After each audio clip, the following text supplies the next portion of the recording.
Salve, meus queridos empreendedores, como é que vocês estão? Tranquilidade? Espero que vocês estejam me ouvindo bem. Hoje a gente vai falar sobre a Sony, a história da Sony, né? Nessa série aqui do canal de história de negócios. Essa semana a gente teve 2 vídeos consecutivos aí, quase que consecutivos, né? Com relação a modelando negócios. Mas foi porque eu achei importante, né? A gente teve essa quebra de roteiro, mas achei importante trazer um vídeo a mais só essa semana, né? Com relação àquele assunto do último vídeo, né? Que se você não viu ainda, dá um pulinho lá, se você achar interessante, deixa o like, tá bom? E já deixa o like nesse vídeo aqui também, compartilha, comenta para dar aquele apoio no canal e tá me motivando a realmente estar gravando aqui esses vídeos, se é o que vocês gostam de assistir e tudo mais, beleza? Então vamos lá. A historinha da Sony aqui vai ser uma história narrada, tá? Eu vou narrar para vocês a história do que aconteceu e depois vou distinguir, né, a Sony com relação à estratégia de negócio, tudo mais, beleza? Então, a Sony, como conhecemos, foi fundada como resultado da amizade entre Masaru Ibuka e Akio Morita, com o nome inicial de Tokyo Tushin Kogyo, KK. A empresa nasceu na capital japonesa em 7 de maio de 1946, com um investimento inicial equivalente a 190 mil ienes, algo em torno de 1.793 dólares. Então você vê aí que uma gigante como a Sony veio também de um aporte inicial muito pequeno. Então você que fica aí achando que vai criar um negócio da noite para o dia, investindo milhões de reais, está muito enganado.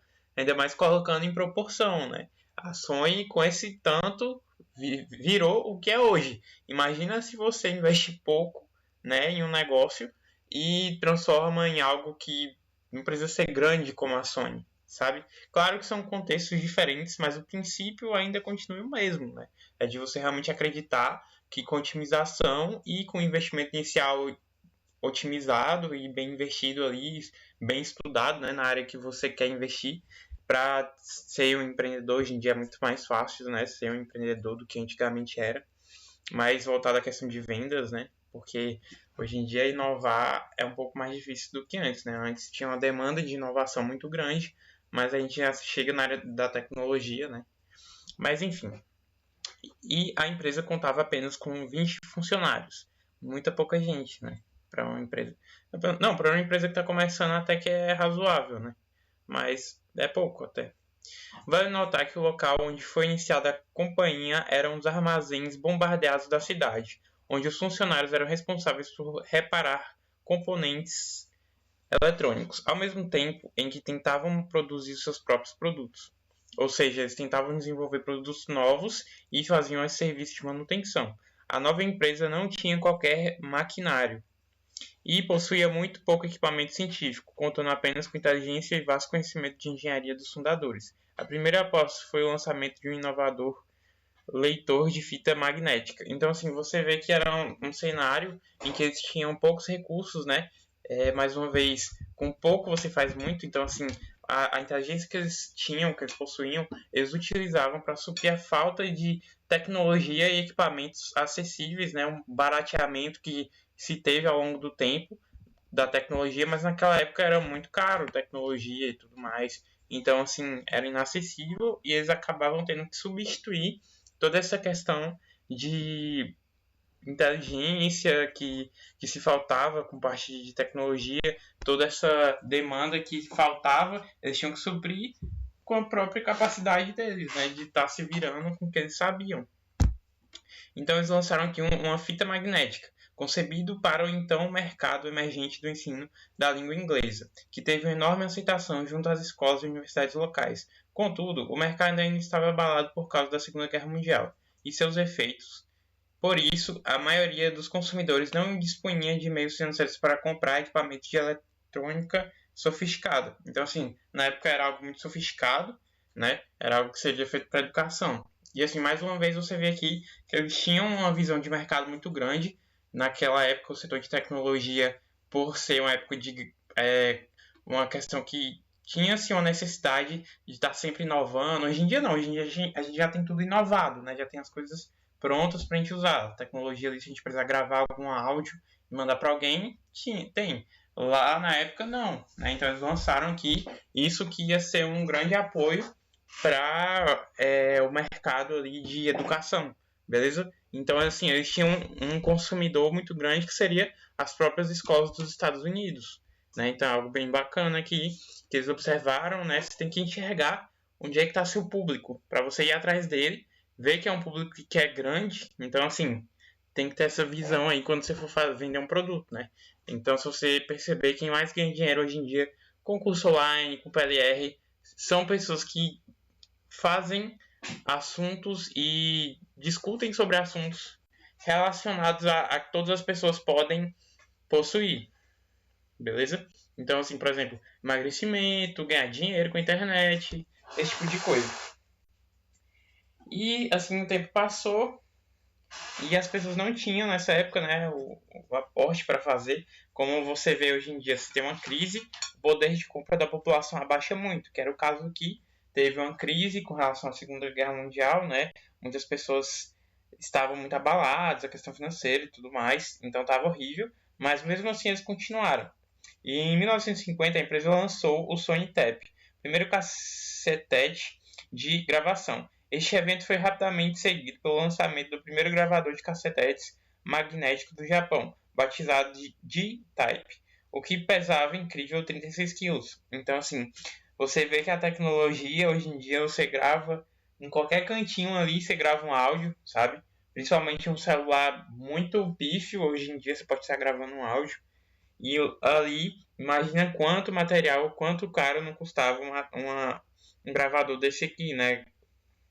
Por ser pesado, é porque teve investimento ali de matéria-prima para estar comprando isso e abastecendo, né, isso para fabricação. Após saber que Bill Labs tinha inventado o transistor, Morita licenciou a tecnologia para fabricar novos eletrônicos baseados nela. Em agosto de 1955, eles lançaram o primeiro rádio com transistores do Japão, o Sony TR-55. A companhia então passou a se chamar Sony, quando o produto começou a ser vendido nos Estados Unidos. O nome americano foi adotado para que o produto pudesse agradar aos consumidores estadunidenses, já que produtos japoneses sofriam grande preconceito naquela época. Então, hoje em dia, claro, não é uma estratégia de negócio eficiente, porque a tendência na sociedade hoje em dia é, claro, ter uma evolução do conceito em questão de xenofobia, né? A gente evoluir isso e parar de existir. Mas naquela época você vê também uma visão de mercado no sentido cultural do negócio, né? Hoje em dia, claro, quando você for vender alguma coisa, você tem que ver se naquele país ou aquele estado, aquela cidade, as pessoas têm a cultura de estar fazendo aquilo, né? Que, por exemplo, ele percebeu a cultura e o costume das pessoas de terem preconceito e xenofobia com produtos e pessoas japonesas e tudo mais, orientais, né, em si. E eles adotaram a política de mudar o nome da empresa, né?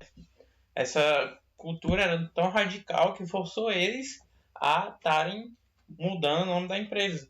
Então, assim, você tem que perceber até onde uma decisão vai impactar na sua empresa para você estar tomando ela, né? Aqui no caso foi o contexto cultural, mas às vezes no seu caso é uma análise de gráfico, é uma análise de métrica de anúncios, né? Que vai fazer com que você vá tomar uma atitude que vai mudar o rumo da tua empresa, né? É uma coisinha ali que pode ter que alterar muitas coisas para refletir de forma positiva no seu faturamento, na sua empresa no geral.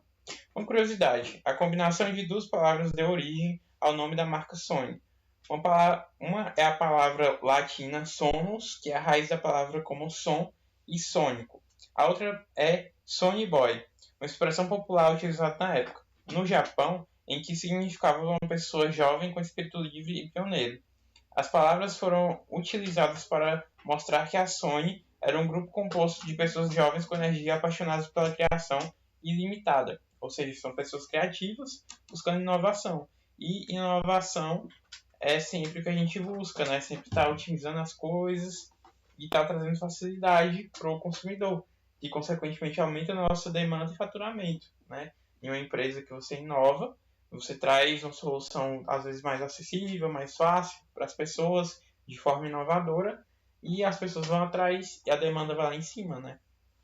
Então, quando você põe isso aqui como como posso dizer, logo, né, como uma frase, símbolo da empresa, as pessoas ficam interessadas em saber, principalmente quando eles veem um anúncio em algum local, na televisão, por exemplo, ou mais como hoje em dia na internet, né? A Sony começou então a miniaturizar esses rádios, tornando-os assim portáteis o suficiente para serem utilizados no dia a dia. Em 1979, então, a companhia lançou o Walkman, aparelho que tocava fitas em cassete e tinha rádio AM/FM. O Walkman teve imenso sucesso e popularidade, sendo um fenômeno de consumo nos Estados Unidos. Acontece, porém, que os produtos começaram a apresentar grandes problemas após algum tempo, gerando um alto índice de devoluções e instaurando uma crise na companhia.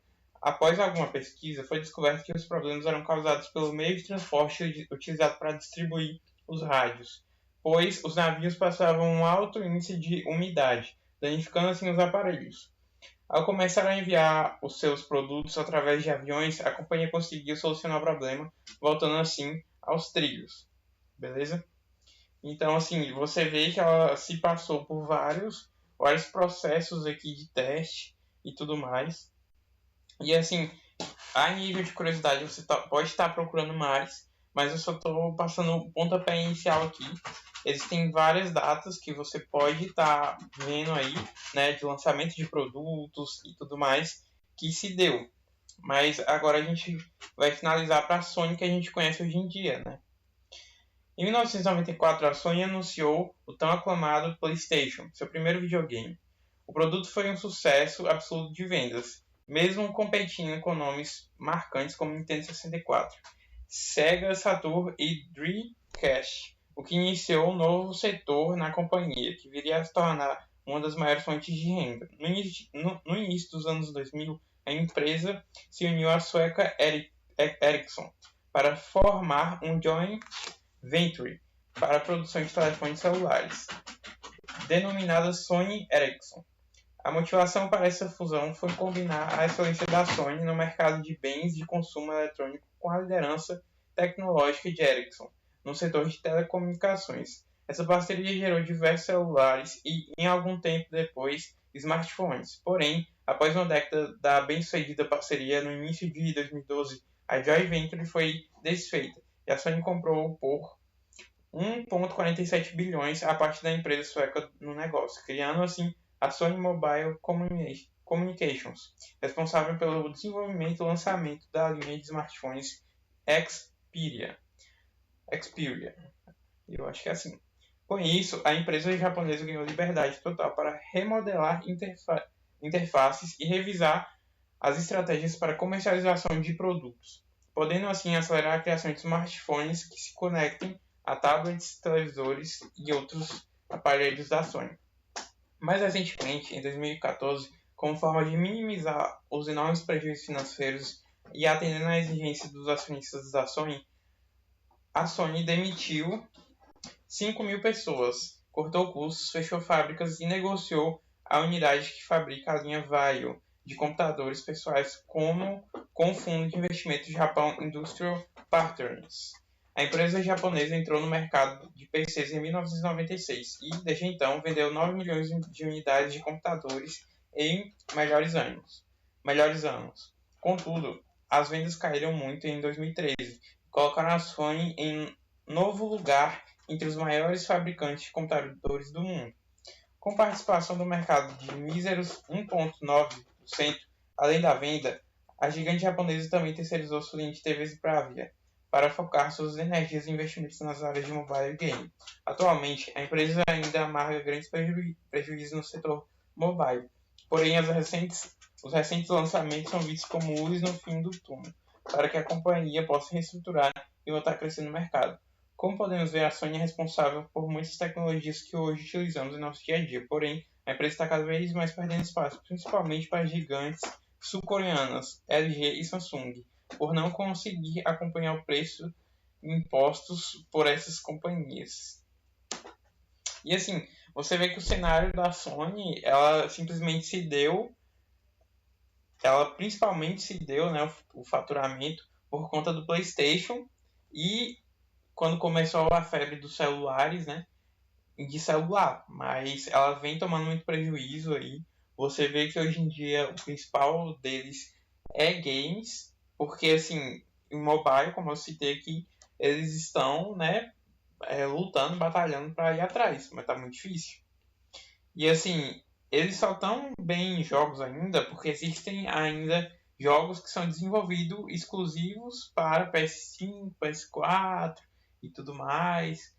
Porque assim, computador hoje em dia você joga qualquer coisa, né? O principal carro-chefe deles é o PlayStation, né? Quem não teve um PlayStation aí na vida, eu tive um PS2.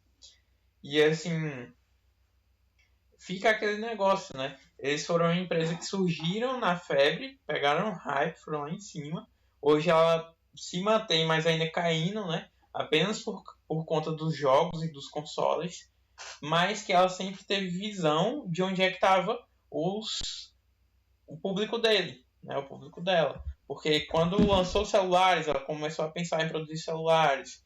Lançou videogame, começou a produzir videogame. E o principal deles são jogos e videogame hoje em dia. Né? Porque foi um setor que eles fizeram bem, de qualidade. Na minha opinião, hoje em dia vai, com o tempo, se tornar ultrapassado, porque PS5, console, eu acho que vai ser substituído completamente pelos computadores, que vão ter sim. Hoje em dia já tem, né, computadores que rodam jogos de Xbox e tudo mais. Então, assim, vai ficar ultrapassado, né? É um mercado que eles têm que começar a investir mais em computador, e como vocês viram, eles também foram bem mal em computador, né?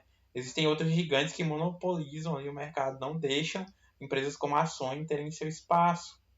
E talvez, assim, essa não seja uma desculpa suficiente para a Sony desistir, né? E falar que a culpa é 100% disso, mas que é um dos motivos que ela está ficando para trás.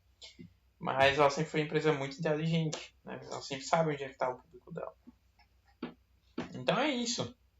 Acho que a maior lição que a gente pode tirar aqui é saiba onde é que está seu público, né? Para você estar anunciando e tudo mais. E saiba inovar também, assim como a Sony inovou, né?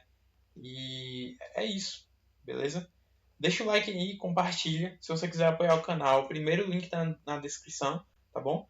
Tem outros links aí interessantes, se você quiser estar se profissionalizando, entendendo mais sobre empreendedorismo, criptomoeda, beleza? E é isso. Interage aí para me dar aquele apoio. E tamo junto, velho. Um bom resto de dia aí, um bom dia para você, muita saúde e sucesso.